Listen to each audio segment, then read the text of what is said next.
Hello, everyone, and welcome back to another chapter of Experiencer Interviews. And today we have an amazing soul, originally from Colombia, South America, but now residing in Israel. We have Poly Rotterman on board today. Born by the name of PAOLA ROTTERMAN, Poly was born in 1976 in Bogota, Colombia, South America. She grew up in a little Jewish community. When she was 7, she had her first experience with what she thinks is related to the E.T phenomenon. For years, she has been having a very recurrent dream that takes her into a craft and also took a picture of an unknown mark on her leg. After graduating from a French school, she started her BA in journalism and social communication. Polly also speaks 4 languages: Spanish, English, French, and Hebrew. When she was 21, Polly left Colombia and went to live in Israel in 1999. Her sightings started about 3 years ago. Today, she is a single mother and works as an independent investigative journalist in everything related to the ET phenomenon. She has started lately to cooperate in different podcasts on YouTube and is always looking for answers. So, Polly, thank you so much for coming on. Thank you so much, Mr. Gray. This is just an honor and so important, a huge opportunity to be here and sharing my story and holding hands together. So Yeah. thank you so much. Um, so the first time I heard your story, I thought it was refreshing. First of all, to me, I thought it as a different take on the ET phenomenon and how they presented themselves to you. But before we get into that, could we talk about your life in Colombia as a child and if you had any experiences during that time? Sure. Well, I was born in 76. I am the oldest of 4 little girls. We had a normal family, a big house in Bogota. I was lucky and privileged to learn, um, French school. That's why I speak also French and English. And actually, I do remember um, this feeling like always going to sleep, but feeling like something is watching me or maybe touching my legs. So sleeping for me was always very scary. I remember I always used to cover myself like to the head, you know, and just leaving a little space to breathe because I was so scared to look outside. I was sure that there was something just next to my bed almost every single night. Um, I guess what happened is that my parents, my father, rest in peace, was a pediatrician, and my mother is a nurse. We had a beautiful house in Bogota, 3 floors, and the third floor was like uh, this little living room full of, you know, special things, antiques. My father was very related to art and antiques and special stuff. So we had also this huge library just full of medical books. Now, for some reason, I was also very interested in those books. So I remember being even 7 years old. I remember I was already reading Spanish.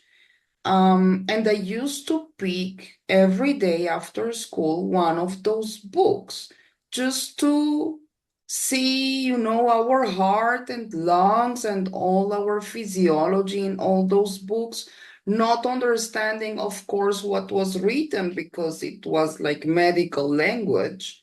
But I was so interested in how our body works from the inside out.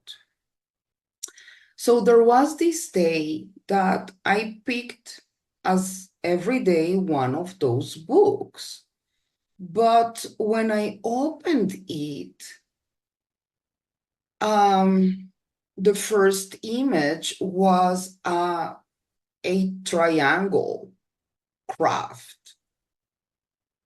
I know now that's an E.T craft, but back then I just remember myself being 7 years old, watching, like seeing this image in the book and just turn it, like, upside down, trying to understand what I'm looking at. This triangle in the middle of nothing, like hovering. And the feeling was like everything, like time stopped. Time just all around me stopped, freezed. And I was standing with the book, seeing this triangled craft. And suddenly, if you imagine a computer running numbers and numbers and numbers and numbers and green numbers, and I was kind of in shock looking at the book and the image. It was a black and white picture. I wish I could know whose book that was, or the author, but I don't know. So the feeling is like I'm freezed and looking at this picture, and all these numbers are running through my head. And I was in shock. And suddenly these numbers were translating in my brain, kind of in images. So actually, I could see this triangled craft outside planet Earth, hovering there. And those numbers were giving me also a message. This message was for this child, kind of saying, this is a different kind of plane. This plane is not made by humans. We are outside. You are not alone, but we are here. This is a different kind of technology. And while I was receiving all these images in my head, I remember looking around, but everything was just freeze. My feeling is that this took some minutes. I guess if someone was looking at this little girl standing in that room, maybe it could be a shock, because I probably, it's like looking just a little girl freezed with a book, kind of in shock. And after some minutes, everything stopped. The time just came back, everything, I was hearing again, birds, the noises in the house, because while I was having these images and numbers, I couldn't hear, like, nothing at all. And I had this pitchy sound in my ear, kind of a radio, very high sound while receiving all these numbers in my brain. And everything stopped. So I remember just closing the book, sitting there and having just a little breath, because I was trying to understand what happened, like either I'm crazy or this is just a child imagination, or what the hell is going on? I was scared. I felt really anguished, lost. And my thought, I guess, was, maybe I'm not the only one. Probably I will hear at school my friends talking about something like that, or my parents, or I will see this triangle somewhere else. But we're talking about Colombia, 76, already the 80s. No one was talking about this. My parents didn't mention something like that, or people living outside planet Earth. I didn't see a plane, like a triangle plane in Colombia, so I actually said, okay, this was my imagination. At some point, we started receiving all these series from the States. V, for example, The Final Battle, and Star Trek. And so I was looking at especially V. And I remember telling my Mom, that's them. Like, I suddenly understood that there are other people in this world that know about these extraterrestrials. And we are receiving this information through the television. And my mom was like, what are you talking about? This is Hollywood. Like, this is movies, whatever. And I was like so sure. I told her, like, no, Mom, they are here. They live among us.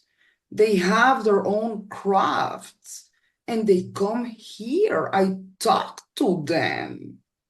And my mom was like, no, come on. Like, whatever. And so I just let it be.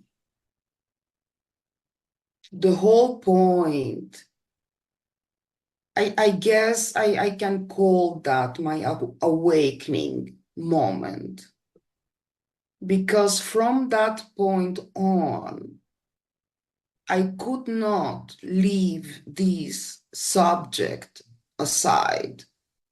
I was waking up with this craft on my head and going to sleep with this craft in my head.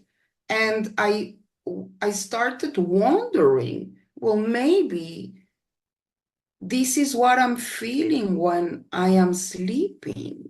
Maybe they come and visit me. My sisters were not talking about this kind of stuff at all.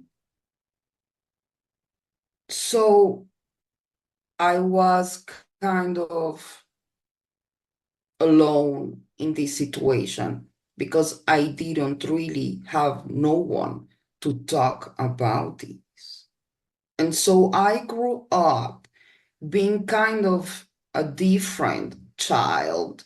I was very interested in regressions, past lives, near death experiences, trying to communicate with angels, buying those kind of books, investigating about it.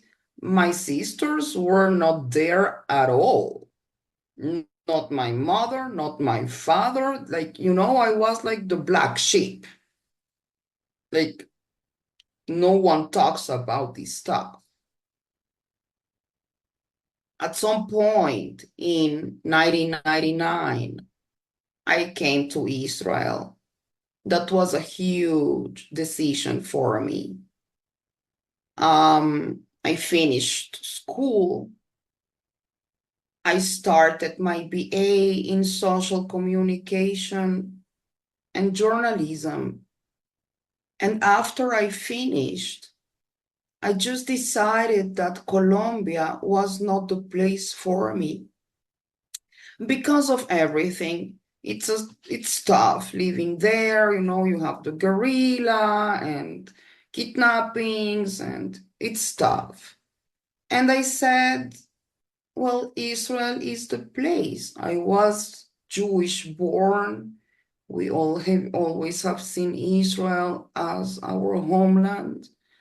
And I just decided to leave everything and came here alone. I was 21. I started here my life from zero.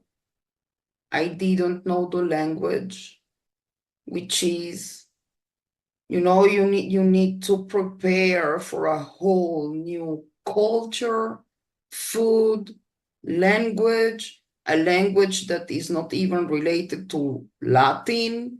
So you need to start understanding all these, whatever it's written there. But the E.T phenomenon was with me all the time. I guess that was the point where I heard for the first time move on. And so I said, what is move on? Everyone is talking about this, and it seems like these people know what I'm talking about. So I started researching. I guess my journalism just took that path where it was totally concentrated in the E.T phenomenon, trying to understand not only the phenomenon, but what happened to me, my own story, and trying to see if there are other people like me.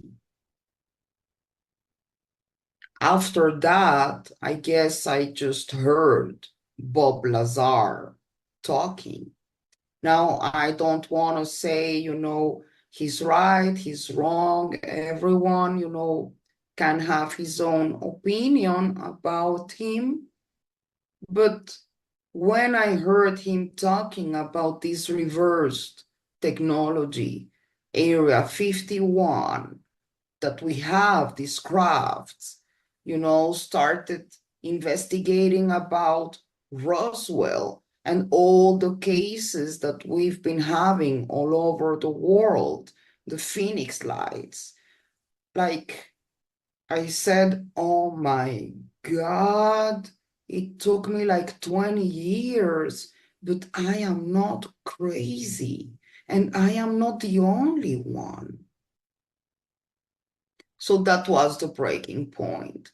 I could not work here as a journalist because the laws here are different from Colombia. I needed to start the BA from zero. And it was very complicated because I needed to work and learn the language, and everything together was like too much for me at that time. So I just used my journalism in order to start researching all over the world about this phenomenon. What actually happened is that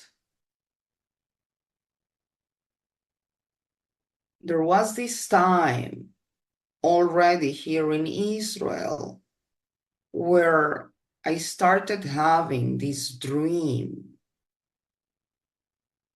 What I thought it was a dream. And after tracking this dream, now I can say it's always related to my ovulation period. Can I interrupt a bit? Um, Now, I do have a lot of questions regarding your past in Colombia. Go Um, ahead. and do you know if on your mother's side and your father's side, if they ever had these like paranormal stuff like these paranormal experiences happen to them? Do you know if anybody in your family was a medium? No, no one, no one told me about something like that. But after a while, um, after feeling this presence, I guess, in my house, I decided to talk with my dad. And actually, he was the first one telling me that he can feel a kind of entity in our third floor too. And we thought he was talking maybe about ghosts. Um, but I was relating it more to my experience. Like I don't know how to explain it. He even talked one time about he told me once, I turned off the stereo without touching it, kind of telekinesis, you know. And I said, Dad, how did you do that? And he said, I don't know, but sometimes I can do this kind of stuff. And someday he just told me that he remembers he could, while sleeping, get out of his body and transporting himself to another place. So I knew my father had this kind of understanding about this stuff, but he wasn't relating it to the E.T phenomenon. So maybe it comes from there, you know. He had this empathy. He had this third sense for these kind of things. But other than that, no, not at all. My mother was in shock, and my sisters were like totally laughing about it, you know. Like till now, they are still trying to get it. So, Nice. no. Coming back to you with your fear before going to sleep, did you have like a childhood fear of the dark, the closet, things under the bed, stuff like that? That was awful. Till today, I feel them. Sometimes I get very angry because I want them to leave me alone. Like, let me sleep already. Don't touch me anymore. It was pretty anguishing for me because I felt I could not go to my parents' room and tell them something's there because me, myself, I could not see what was there. But I remember there was this night when one of my sisters was sleeping in a bed next to me. I just remember this. And I know I was sleeping too. Something woke me up. I'm sitting in my bed. I'm conscious about the fact that I'm awake. I can see my room. I see my sister sleeping. But I see a huge tarantula, a huge spider, like grabbing my sister, getting on her bed, trying to get my sister. That was so scary that I remember I wanted to scream, Dad, but my voice wasn't coming out. I was like paralyzed, aware that I cannot move. And that giant spider was just climbing on my sister. And suddenly, again, everything stopped around me. I was freezed. I could not scream, so it makes it even more like, you want to scream and you can't. And suddenly everything stopped. The giant spider disappeared and everything went back to normal. So those are things that I cannot explain, especially because I'm aware that I am awake. I'm seeing this with my own eyes, you know. So I felt really alone and scared, and it's kind of traumatic, you know. Um, I was not feeling quiet in my home. For me, going to the third floor in my house was totally scary. I could not go alone. I always was lighting all the lights and, but knowing that something's there watching me, and I was really full of fear. I cannot explain it. Fascinating, though. So, okay, coming back to now you're in Israel and you started having these experiences at the same time as your ovulation period. So that's not so much coincidental, but let's get into that. So, why do you say that? Well, what started happening here, and now I see it as a process. Um, I I started having this lucid dream, or what I thought it was a dream. I usually go to sleep. I guess I get into a very deep state. Um, but suddenly I just get petrified. I feel frozen. And I am aware that I am sleeping. I cannot move. I cannot talk. And suddenly I find myself kind of transported to this. I can describe it as a Martian soil. If you imagine, for example, in Australia, these red sand deserts.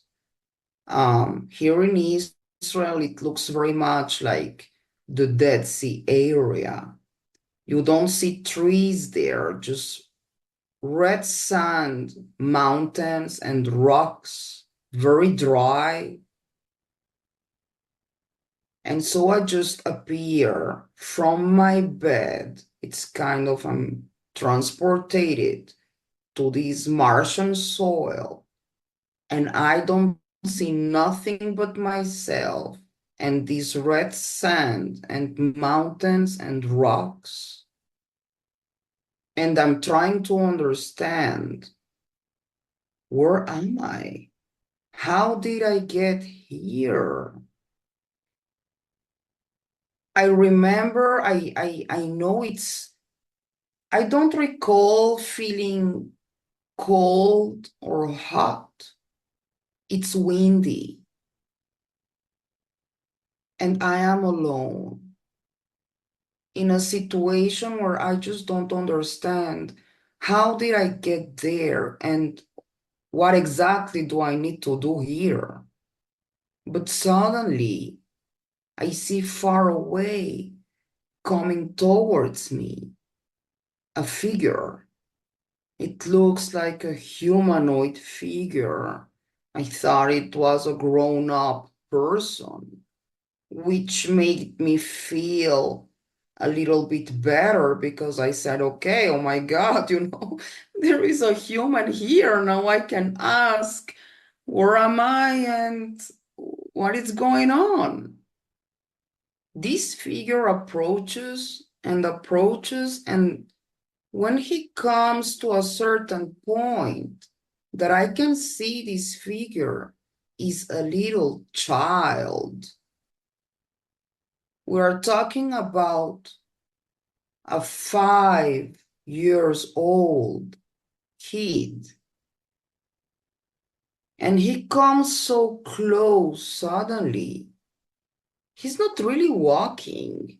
He's kind of what hovering in the air, coming towards me. And suddenly I just have this little child in front of me. And I was in shock because I'm in the middle of nowhere. This little kid just appears in front of me. And the feeling is an immediate connection with this kid, feeling kind of a motherhood instinct where I need to take care of this boy. Now, I so remember his eyes. He looks pretty much like you, I have to say, because he's got, these profound eyes, but they were different, like big eyes, almond eyes. But the rest of the features were very human. The hair, very long eyelashes. And he was looking at me like, who are you? You're kind of strange, like so curious about me and making me feel this motherhood, profound feeling of, you know, I need to take care of this boy. Till today, I am very attached to kids. I have like this gift, maybe, of understanding their minds and their souls in a different level. I can go to children, understanding it's it's a kind of love that I cannot explain. So I was watching this kid in front of me, and I said, okay, I need to find a shelter, water, food, his parents. What is going on here? I was stressed. And he suddenly extends his hand. I took his hand, and I thought I was taking him somewhere, you know, but actually he was the one guiding me. And we started walking and walking, and I am lost and anguished. And you know what I'm doing here? What am I going to do with this boy? And suddenly we see far away a tent. Um, if you imagine, like in the time of Moses and Jesus, these simple tents, biblical tents in the desert, it was a tent for like 10 people. And I said, my God, we found a shelter. Maybe his family is here. Thanks God, let's go. And so I remember just opening the tent. We went inside. And I guess that was the shock of my life, because there was no tent inside this place. This was a huge compound full of beds. So I could not understand how from the outside I'm seeing a tent And in the inside, I'm looking at this round place, kind of an ER place, full of beds, about 50 beds. So I was in shock. The first thing that made contact with me was a voice in my left. When I turned out to my left, there was this Lego cube structure and an entity sitting there. It looked humanoid, but his features, again, as this boy, were kind of different. This one looked more as like a hologram, but he talked to me and he said, "We are glad you are here because you are the only one that can help us and save us right now." And I said, like, what?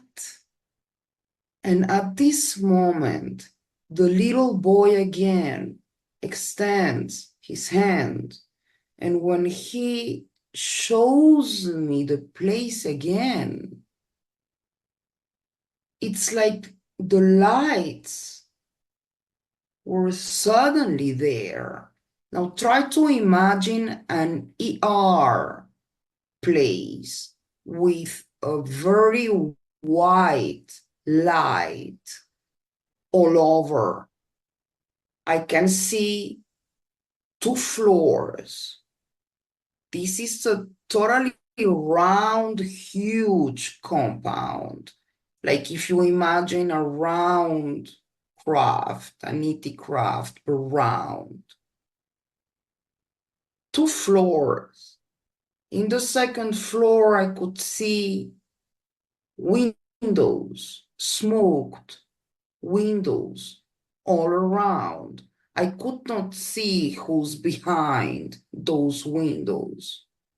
But in the first floor, after this kid raises his hand, I could see in every bed a woman and babies having birth in the different stages of pregnancy, after birth, before just starting pregnancy, or in the middle of their pregnancy. A lot of screaming, a lot of blood, suffering, human suffering, babies crying. And I just understood that the knowledge or this interest that I had about medicine when I was a little girl came as a fact when I understood that I have this knowledge to save all these women from whatever is going on here. Now, next to those beds, there were some other entities. I cannot recall right now if they were, I know they were, I guess if we are talking about the grays, it would be like the EVs, kind of like, yeah, the smaller ones. And there was a praying mantis there, checking everything. She was just staying, she was staying. I so remember also, it was so scary because not only the situation is already crazy, I'm also trying to see where this light coming from. I don't see cables. I don't see switches. I don't see, like, where is this electricity coming from in a desert place in the middle of nowhere? Where these, like, these beds, like, what the hell is going on? You know? And the praying mantis, she's staying there looking at me straight ahead into my eyes and just watching the whole situation. I remember in that moment, I could just think about saving these women. I started running, taking in my hand whatever I could grab, you know, medical stuff that I could use. Kind of, I know what I need to do. And I started helping these women, having birth, checking their babies. There were some in really bad shape, but what really caught my eye there was the fact that those babies looked like this little boy with the strange eyes, those big, different eyes. Human, but those eyes are not ours for sure.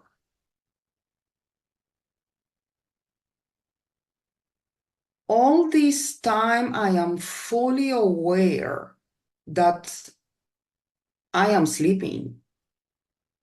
I know I'm sleeping. It's like I know I'm in two different places at the same time. I cannot control my sleep. I'm stuck in this situation that I don't seem to have a control to. But what they told me was so clear that I knew medically exactly what to do. And it happens to me all the time. If I see in my normal life an accident or someone having an epilepsy attack in the middle of the street, I am the first one running and knowing what to do.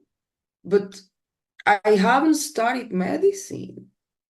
So I guess my guess is, because I'm still trying to find answers, this knowledge comes from them. This is not something that just, I know this was given to me in order to help in that situation.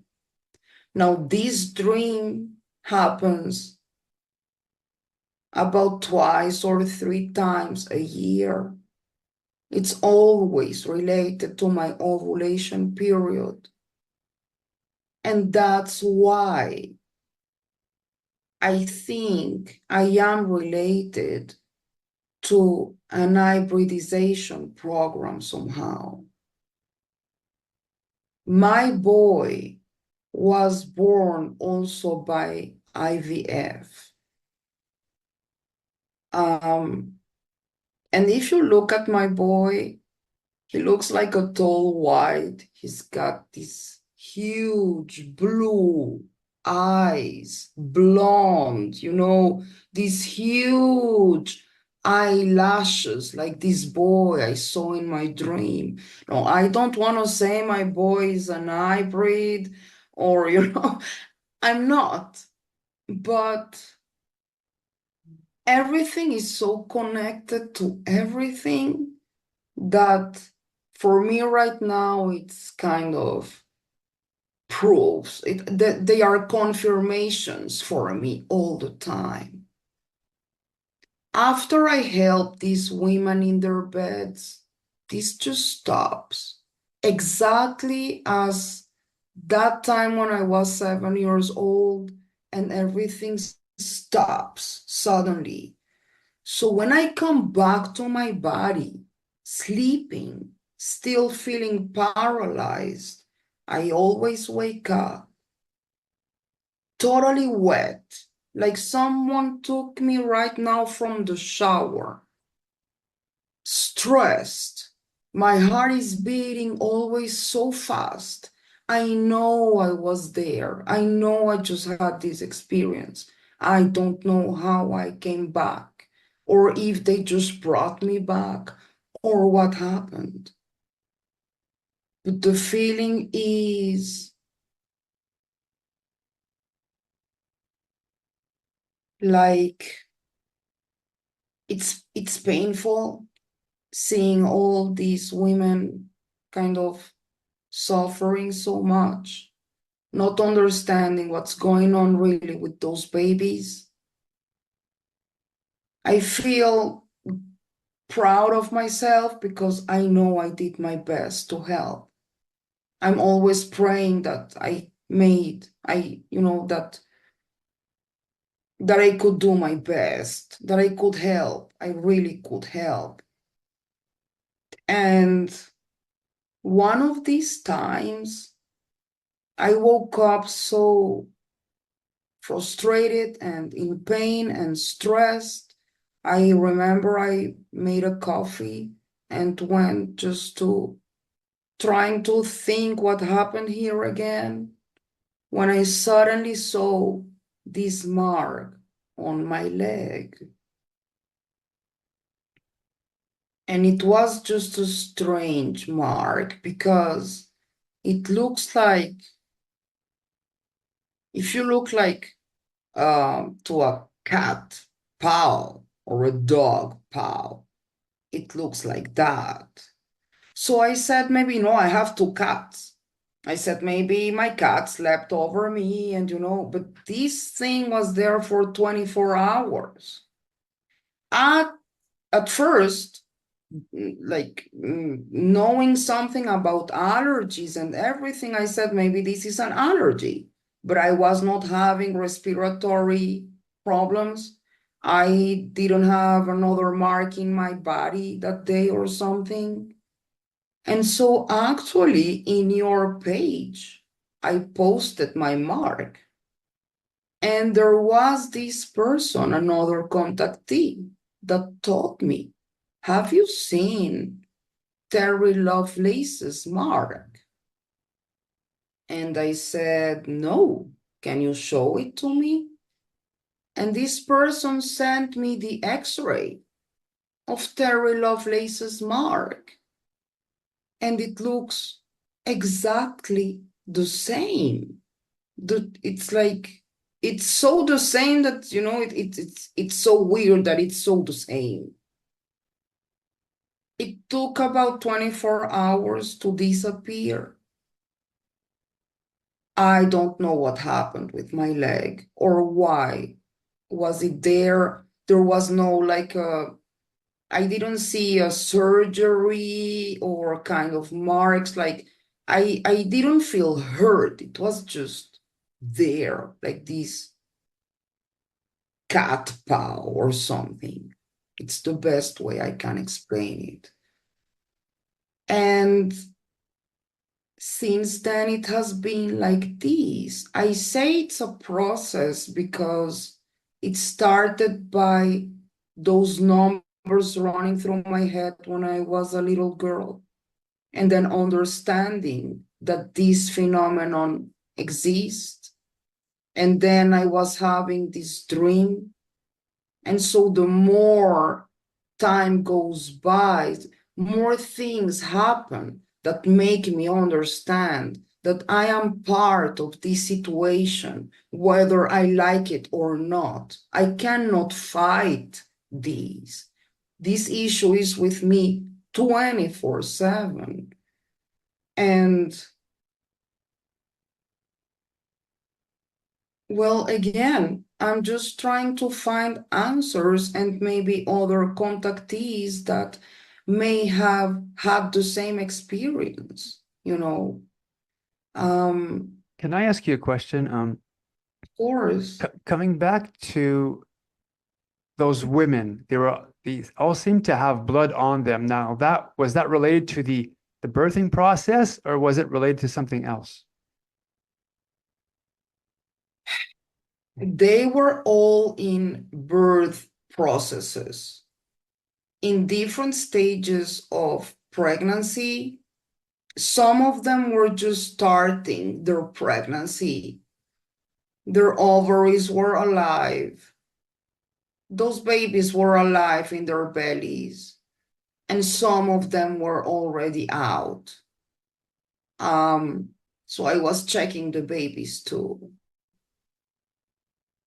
Could you That's uh, all I. do you believe that you might have been like a doctor or a healer in a past life and they were trying to use that and that ability from you?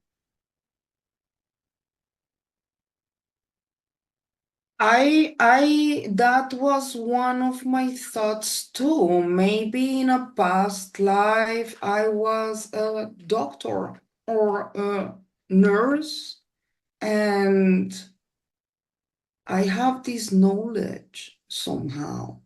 Or maybe they gave it to me in order to help their own species. I don't know. Did you figure out what that big cube on your left was? Wow. Well, some months ago, like, because these things happen, sometimes it's like I receive the answers like these. But there was this Gaia episode with Emery Smith where he was talking about this cube construction. It's a craft. That craft looked exactly as the craft I see in that tent. It's a Lego structure, kind of stairs. It's like a cube, but it's like stairs, a Lego structure. And when I saw the description of Emery Smith, I said, oh my God, it's just exactly the craft or this Lego structure that I saw inside the tent. So I guess that was another answer for me. Because I was also trying to understand why this Lego structure, why a Lego and why like this. But the moment I saw the Gaia episode, maybe that was the craft I was in. And it just looked like the tent outside, kind of they changed the reality in order for making it feel more comfortable somehow. But the moment I got inside the tent, everything turned in this round craft. Yeah, you tend to well, the whole thing looks like a screen image. They portrayed their craft as a tent. You stepped inside, and of course, what I call spatial geometry is it's small on the outside, yeah, small on the outside, big on the inside. So, how big was it on the inside? Wow, no, in the inside, we're talking about a huge place. It's not only the about 50 beds that I could see in the first floor. I could feel like there is a whole life inside there. People, look, I'm also wondering why why do I see those smoked windows in the second floor? Can there be humans there? Is this maybe related to a MyLab situation?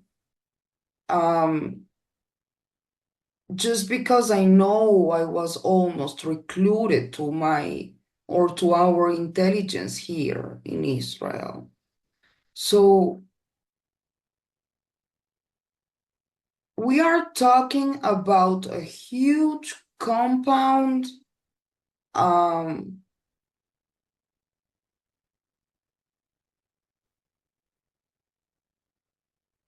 I think it's so big that I cannot see the end of it.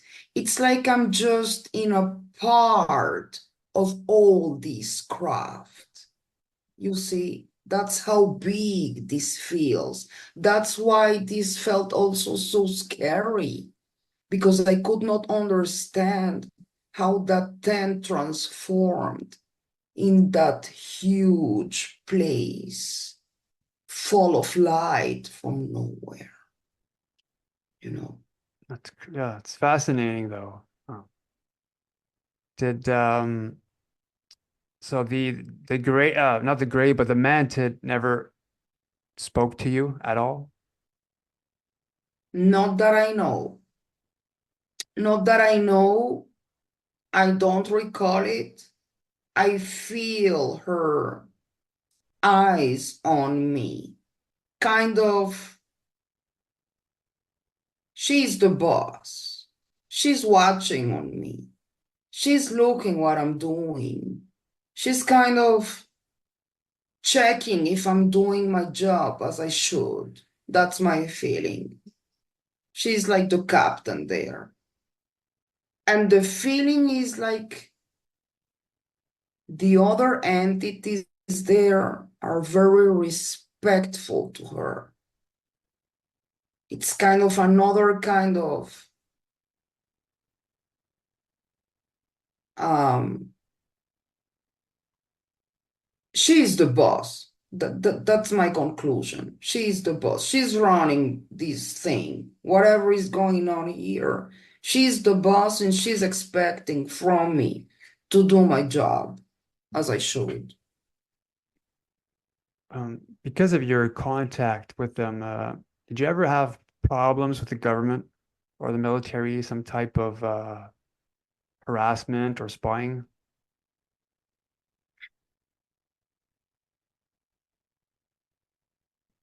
I don't know.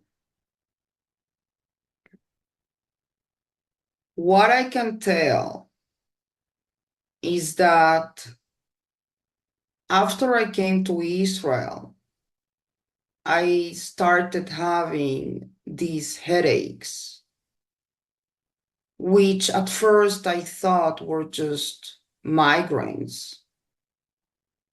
But after like 4 years of suffering from these headaches also came with this radio pitchy sound that I heard when I was 7 years old, when I was having these numbers. And there was that day that I felt pretty bad because of the headache. I felt I was going to faint, and I went to the ER, and they made an MRI. When the doctor told me, wait outside because I need to talk to you, I understood something was wrong. And he gave me these,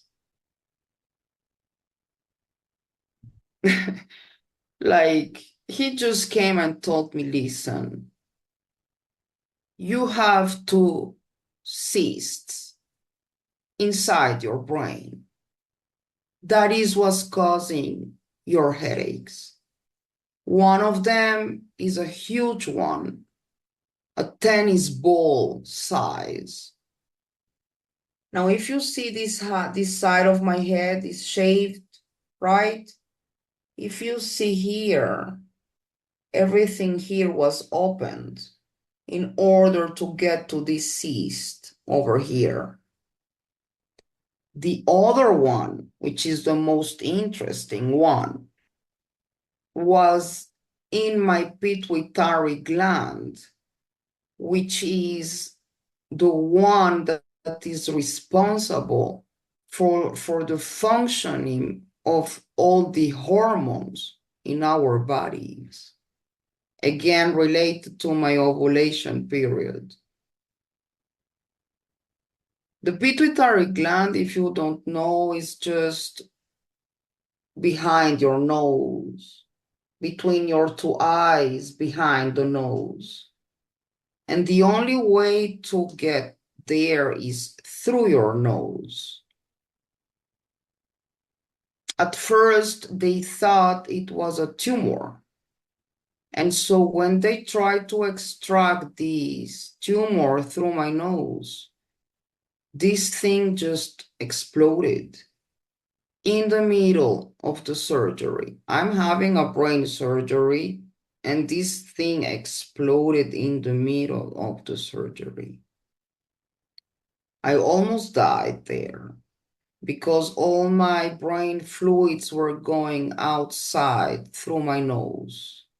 So they just had to very quickly try to glue that somehow, or I will just be dead on the spot.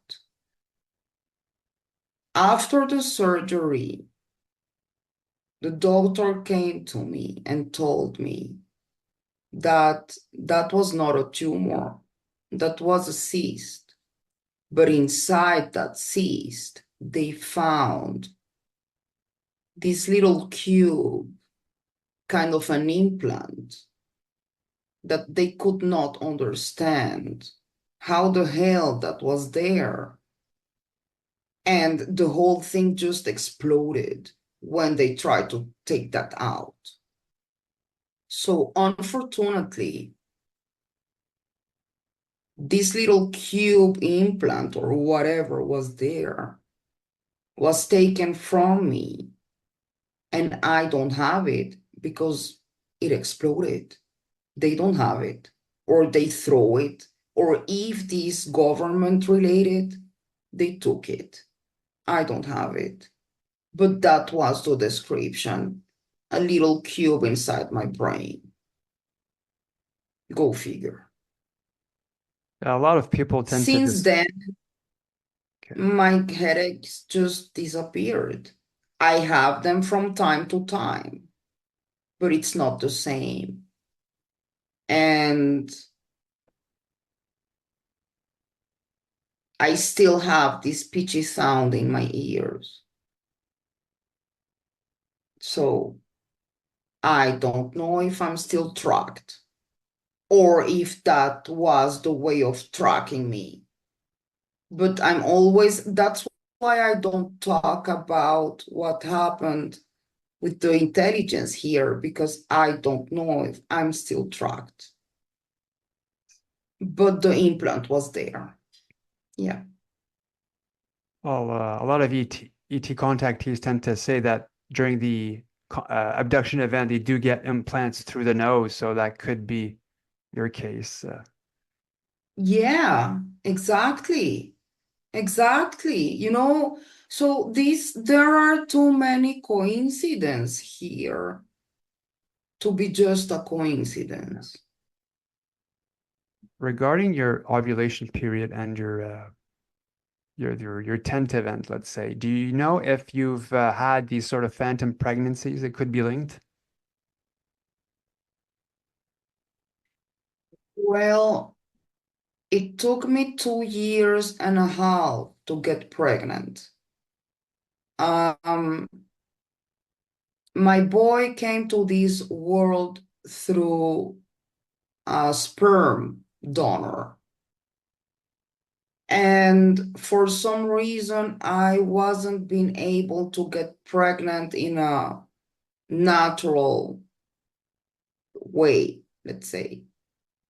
So the doctors were trying and trying and trying till at some point they told me, listen, we need to just try in vitro fertilization because otherwise it won't work. So I was losing my ovules every month, you know, for 2 years and a half. I don't know what happened, but there was this time when I remember with my ex, we were so tired already of the process because every time, every month, you are praying to be pregnant and it doesn't happen and it falls and you don't know why and everything looks great, but you don't get pregnant. And so it's stressful and the test and everything together was too much.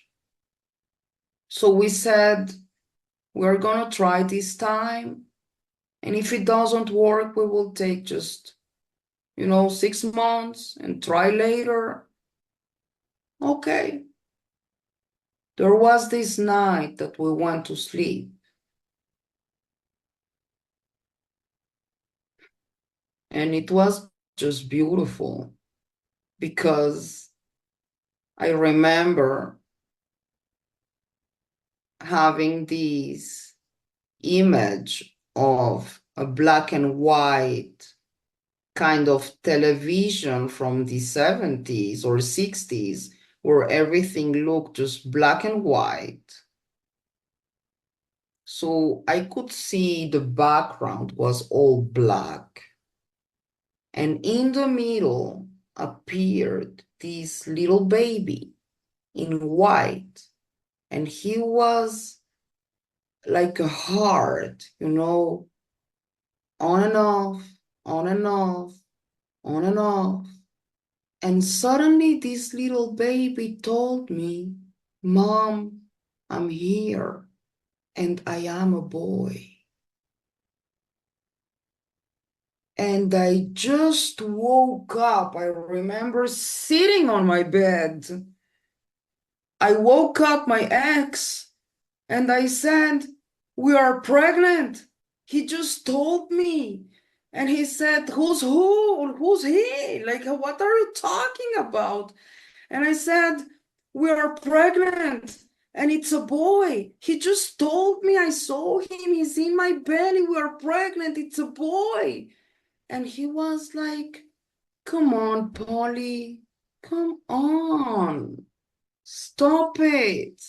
Like, no, like we will make the test and we will see. But we were already so tired. And I said, like, we are pregnant and it's a boy. And he just told me. He appeared. I saw him. He's in my belly. 2 days later, we are pregnant. And it's a boy. That was beautiful. That was one of the most beautiful experiences. I always say to my boy, like, thank you so much for choosing me as your mom, because the privilege is mine, really. That reminds me of my brother's firstborn, the whole story regarding that. 3 months prior to his wife realizing she's pregnant, while I was sleeping, a female voice woke me up saying to me that I'm going to be an uncle and my parents' grandparents. So when I woke up, logically, I thought, somebody was in the bedroom. Long story short, well, nobody was there, but I do call my mother and tell her the story. 3 months later, my brother calls up to tell me that his wife was child. And that was an amazing thing. So I became her godfather, of course. But Oh they do my have a way of telling us, God. yeah, amazing. Um, You see, that's so amazing because this is kind of, that's a soul connection. You have a soul connection with that kid. So this just, people think I'm crazy when I talk about these things. Like, how the hell how could you see your baby? But it happens. It was so real. And the confirmation was the pregnancy. So I don't know how it happened and if they are related to it. Maybe I was one of those women in those beds in that craft. I don't know. But I know my child talked to me when he was in my womb, you know. Do you know if your child has had contact like that? Oh, oh my God. Well, here come here comes the next level or the next step in my process, which is my sightings. My sightings started about 3 years ago. And what I can say is that my boy can see those crafts too. Um, since he was a little boy, he's been drawing E.T crafts with all kind of stuff. I don't know from where he's got like the drawing ideas, but it's so real. And actually, in his birthday, that was the first time he had his first sighting. It was a golden craft, kind of a tic-tac craft, golden, a gold that, pure gold. And I remember I told him, like, can you see that? And he said, yes, there it is. So now he's got this awareness too, which is the beautiful process of this. Because my boy not only hears me talking about this, but he's got this consciousness already in him. So sometimes he is the one telling me, Mom, I can feel them, they are here. Take your phone and, let's try to catch them up. And it happens. Those are we have sightings together. Sometimes we just decide to go for a walk and just try to, let's see if we have a sighting, and it happens. So it's beautiful because I feel that if I don't get to see disclosure, whatever that means, in my lifetime, maybe my boy will. And he's got this consciousness in him already. So I hope he will be also a voice for our community in the future. Yeah, I was So, about to say that. I'm looking forward to hearing more about you and your son and how your son eventually gets more involved within the community. The newer children, the star children, they're up to something. yeah.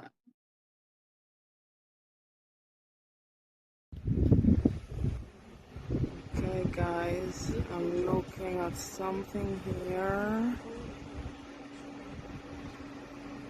Where is it?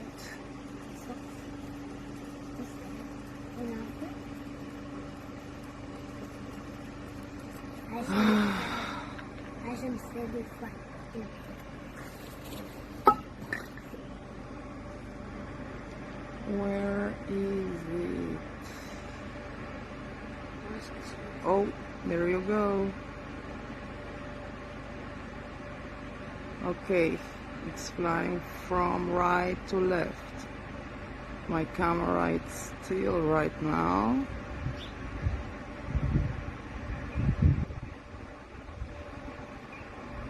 Looks like a tic-tac.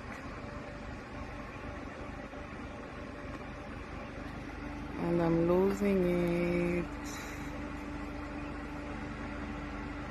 I'm gonna try another one. So, okay, well, we've been at this for over an hour. Do you have a Really? Oh yeah, time What? flies. Yeah. Do you have a Oh my final statement, God. perhaps, or another story that you might want to share with everyone? I just would like to say, that consciousness for me is the key. You know, I'm not saying, I don't want to convince no one. For me, I've known what I've seen. I know what I have felt. I know I have these sightings. I know my boy is a part of it too. Our consciousness is critical. The contactee's voice is critical. That's my message for our community. Don't be afraid. Your experiences are true. There will always be people telling you you are crazy. That's not true. But you know what you saw. You know what you feel. Investigate, research, share your experiences. Consciousness is not only knowing that they are there. Consciousness is understanding that we are earthlings all the same. Doesn't matter your color of skin, doesn't matter the religion you believe in. We are all humans. And the future of this planet depends on us holding hands as humans for the best of our society and the whole planet and the future for our kids. So share, don't be afraid, and just, contact us, talk. We are disclosure. Well said. Very well said. Polly, thank you so much for coming on. It's been fun, honestly. Thank you so much. This has been an honor, a privilege. You are amazing. I'm so proud of you. Please continue with your amazing job. I am right beside you. Let me know whatever you need. Thank you. And to those watching, I hope you enjoyed today's interview. I'm your host, Mr. Great. More interviews coming up, and I'll see you guys next time. So, take care, everyone. Hello, everyone. This is Mr. Great, and thanks for watching today's episode. If you are an abductee, contactee, or experiencer, and you believe that your story could help others, please feel free to contact me through my YouTube channel email. When it comes to experiencers, the E.T Phenomenon, and the future, remember, truth will out.